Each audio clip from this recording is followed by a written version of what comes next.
வணக்கம் நண்பர்களே, நான் உங்கள் ஏகே. இன்னைக்கு நம்ம இந்த வீடியோவில் பார்க்க போகிற விஷயம் கேட்டிங்கன்னா, WWE பலவிதமான அப்டேட், ஷாக்கிங்கான ரிட்டையர்மெண்ட்லாம் நடந்திருக்கு. அது என்னென்னன்றதை ஒன்று ஃபுல் டீட்டெயிலாக தெரிஞ்சுக்கலாம்.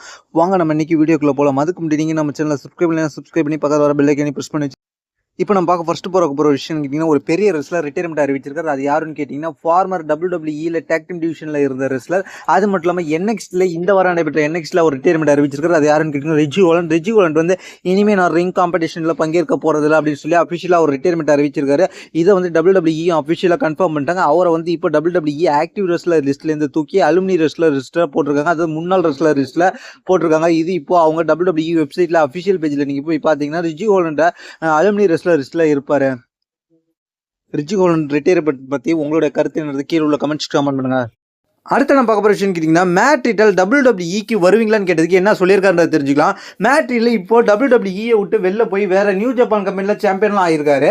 அப்படிப்பட்ட மேட் ரிட்டல் WWEக்கு வருவீங்களான்னு கேட்டதுக்கு எனக்கு அதை பற்றி தெரியாது, ஆனால் ஃபியூச்சரில் அது நடக்கலாம். ஆனால் ஃபியூச்சரில் நான் வர்றதுக்கு முன்னாடி AEWக்கு நான் போகிறதுக்கு ரொம்ப இன்ட்ரெஸ்ட்டாக இருக்குன்ற மாதிரி மேட் ரிட்டல் பதில் கொடுத்துருக்காரு. அது மட்டும் இல்லாமல் ஃபியூச்சரில் WWE UFC மெர்ஜ் ஆகும் பட்சத்தில் அந்த இடத்துல நான் இருக்கணும்னு நினைக்கிறேன். ஏன்னா 2 கம்பெனி மெர்ஜ் ஆகி ஃபைட் பண்ணும்போது நான் அந்த இடத்துல இருந்து ஒர்க் பண்ணணும் ஆசைப்படுறேன் அப்படின்ற மாதிரி மேட் ரிட்டல் தனது விருப்பத்தை தெரிவிச்சிருக்கிறாரு. இதை பத்தி உங்களுக்கு கருத்து கீழே உள்ள கமெண்ட்ஸ். அடுத்து நம்ம பார்க்க போகிற விஷயம் கேட்டிங்கன்னா, WWE ஒரு பிக்கெஸ்ட் பிளான் பண்ணியிருக்காங்க. அது என்னன்றது தெரிஞ்சுக்கலாம். அந்த பிளானுக்கான விஷயத்தை வந்து சம்பவத்தை என்ன நடந்துச்சுன்னு கேட்டிங்கன்னா, இந்த வாரம் நடைபெற்ற ராவில் கூட பேக் ஸ்டேஜில் சின்ன கிளிப்பை காமிச்சிருப்பாங்க. பால் கியூமனும் ட்ரீம் மேக்கரும் சீரியஸாக ஒரு விஷயத்தை பற்றி பேசிக்கிட்டு இருப்பாங்க. அது இந்த வாரம் நடைபெற்ற ராவோட மெயின் இவெண்ட்டுக்கு மட்டும் இல்லை, இது வந்து ரெசல்மேனியாவுக்கான பிளான்ன்ற மாதிரி இப்போ சொல்லப்படுகிறது.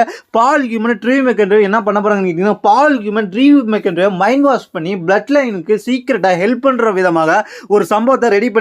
அது வந்து இந்த டாக் டீம் மேட்சஸான Cody Rhodes and Seth Rollins versus Roman Reigns and Rock இவங்க கூட நடக்க போற டாக் டீம் மேட்ச்ல ட்ரீம் மேக்கர் இன்டர்ஃபியர் இருக்கு, அதிகபட்ச வாய்ப்பு இருக்கு. அதுக்கு தான் பாலிகோன் பேசிட்டு இருந்தாரு அப்படின்ற ரூமர் போயிட்டு இருக்கு. இதை பத்தி உங்களுடைய கருத்து கீழே உள்ள கமெண்ட்ஸ் கமெண்ட் பண்ணுங்க.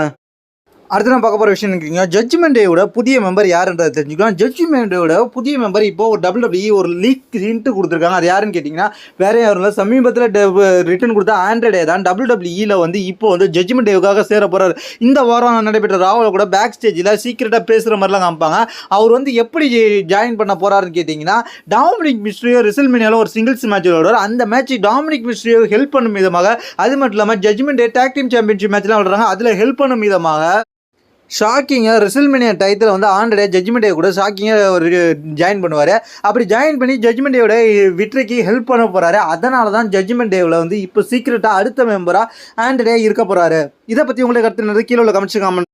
அடுத்த நம்ம பார்க்க போகிற விஷயம் கேட்குங்க, சிஎம் பங்கிட்ட WWE ஒரு பெல்ட் கொடுத்துருப்பாங்க. அந்த பெல்ட் எதுக்கு அப்படின்றத தெரிஞ்சுக்கலாம்.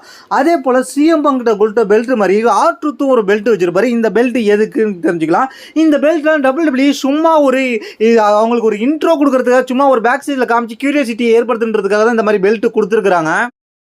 இந்த பெல்ட்டால் எந்த பயனும் இல்லை, சும்மா இவங்களை வந்து நம்மளை வந்து ஒரு கியூரியாசிட்டி ஏற்படுத்தணும், சிஎம் பங்கு பெல்ட் கொண்டு வந்திருக்காரு அப்படின்ற மாதிரி. இது சிஎம் பங்கு கொண்டு வந்த பெல்ட் என்ன பெல்ட்னு கேட்டிங்கன்னா, இந்த பெல்ட் என்ன பெல்ட்னு கேட்டிங்கன்னா, சிக்காகோ கிளப் பெல்ட்டு. இந்த பெல்ட்டை எதுக்கு WWE சிஎம் பங்கிட்ட கொடுத்தாங்கன்னு கேட்டிங்கன்னா, இந்த பெல்ட்டோட சேல்ஸை அவங்க வந்து WWE இந்த பெல்ட்டை வந்து சிஎம் பங்கோட பெல்ட்ன்ற மாதிரி காமிச்சு இந்த பெல்ட்டை வந்து சேல்ஸ் பண்ணிக்கிட்டு இருக்காங்க. இந்த பெல்ட்டோட சேல்ஸ் இன்க்ரீஸ் பண்ணுறதுக்காக தான் சிஎம் பங்கு இந்த பெல்ட்டை காமிச்சிருப்பாரு. இந்த பெல்ட் வந்து இந்த ராவில் காமிச்சது மூலமாக இந்த பெல்ட்டோட சேல்ஸ் அதிகரிச்சிருக்கு. இதே போல தான் R-Truth காமிச்ச பெல்ட்டும். இந்த பெல்ட் WWEல எந்த விதத்துலையும் எங்கேயும் மேட்ச் வச்சு பயன்படுத்த போகிறது கிடையாது, சும்மா சேல்ஸுக்காக வச்சுருக்காங்க. இதை பற்றி உங்களுக்கு கருத்து கீழே உள்ள கமெண்ட்ஸ் பண்ணுங்க. தேங்க்ஸ் ஃபார் வாட்சிங்.